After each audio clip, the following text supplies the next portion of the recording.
Praise the Lord दोस्तों, मसीह यीशु में सबको जय मसीह की सलाम खुश आमदीद। प्रियो, आज का वचन हमें ये सिखाता है कि मांगने का क्या सिद्धांत है। प्रिय प्रभु यीशु मसीह ने हमें मांगने के सिद्धांत के विषय में शिक्षा देनी चाहिए, लेकिन हम इस चीज़ को समझते नहीं। हम इसको सिर्फ वचन के रूप में लेते हैं। मत्ती 7:7 कहता है कि मांगो तो तुम्हें मिलेगा, ढूंढो तो तुम पाओगे, खटखटाओ तुम्हारे लिए खोला जाएगा। ये मांगने का ही सिद्धांत है, लेकिन ये चीज़ हम कभी समझते नहीं। हम बोलते हैं प्रभु हमने मांगा है और बहुत समय से हम मांग रहे हैं, लेकिन हमें आप दे नहीं रहे हैं।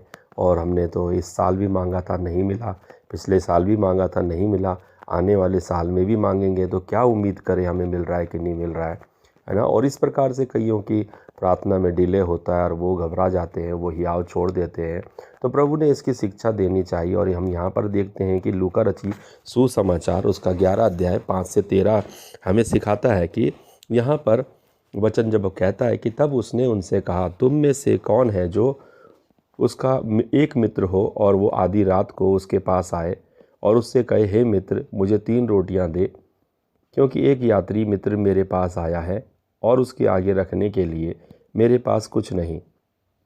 और वो भीतर से उत्तर दे कि मुझे दुख ना दे, अब तो द्वार बंद है, मेरे बालक मेरे पास बिछौने पर हैं, इसलिए मैं उठकर तुझे नहीं दे सकता। और मैं तुमसे कहता हूँ कि यदि उसका मित्र होने पर भी उसे उठकर ना दे, तो भी उसके लज्जा छोड़कर मांगने पर उसे जितनी आवश्यकता हो उतनी उठकर देगा। और मैं तुमसे कहता हूँ कि मांगो तो तुम्हें दिया जाएगा, ढूंढोगे तो तुम पाओगे, खटखटाओ तुम्हारे लिए खोला जाएगा। क्योंकि जो कोई मांगता है उसे मिलता है, जो ढूंढता है वो पाता है, खटखटाता है उसके लिए खोला जाता है।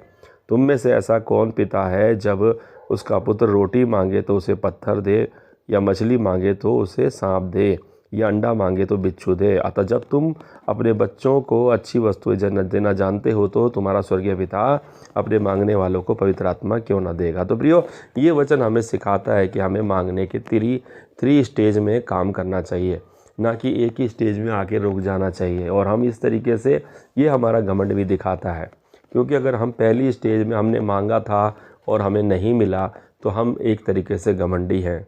और कठोर लोगों के चक्कर में परमेश्वर जो है उन पर अपना दया नहीं बरसा पाता।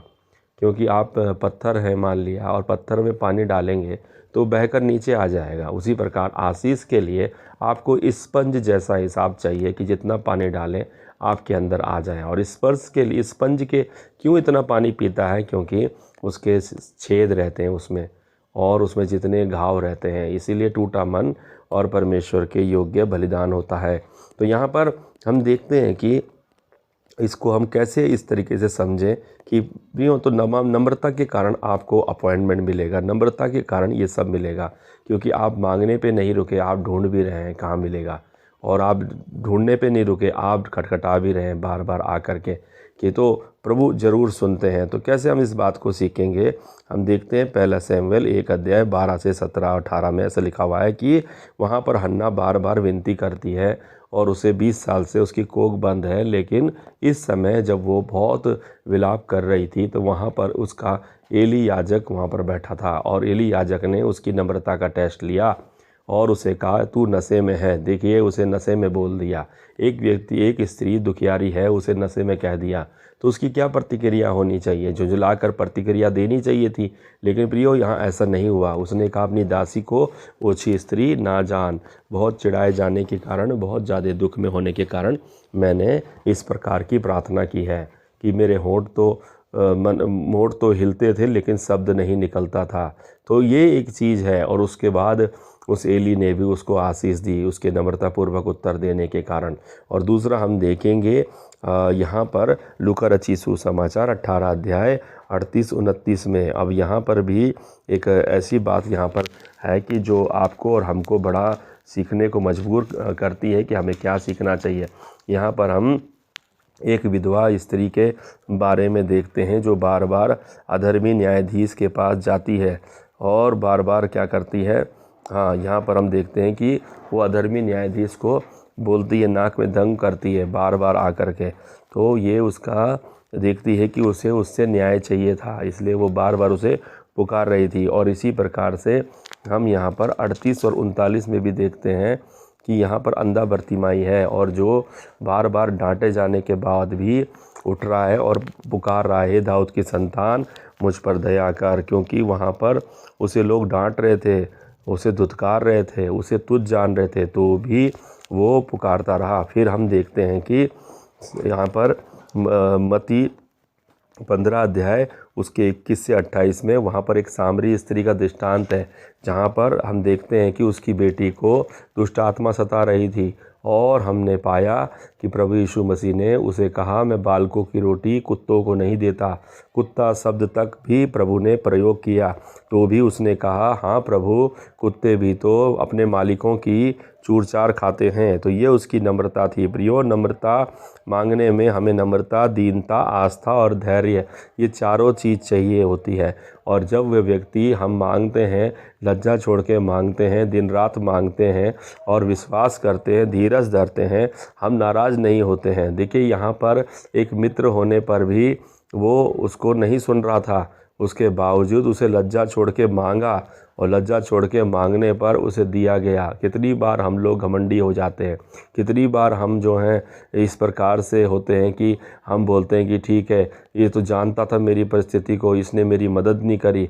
नहीं प्रियो, आपके लज्जा छोड़ के मांगने का मतलब यह है कि आपका हृदय टूटा हुआ है, आप वास्तव में नीडी हैं और आपने अपने अहम को शून्य कर दिया है। प्रियो, मांगता कौन है? जिसने अपने अहम को शून्य कर दिया है। मांगने में बहुत लज्जा होती है प्रियो, कईयों को स्वाभिमान इतना होता है कि वो मांग नहीं सकते। इसलिए प्रियो, हम अपने कामों पे भरोसा करते हैं और इस दुनिया के लोग कर्मों पे विश्वास करते हैं, लेकिन हम हमारे को धर्मी ठहराने वाले पर विश्वास करते हैं।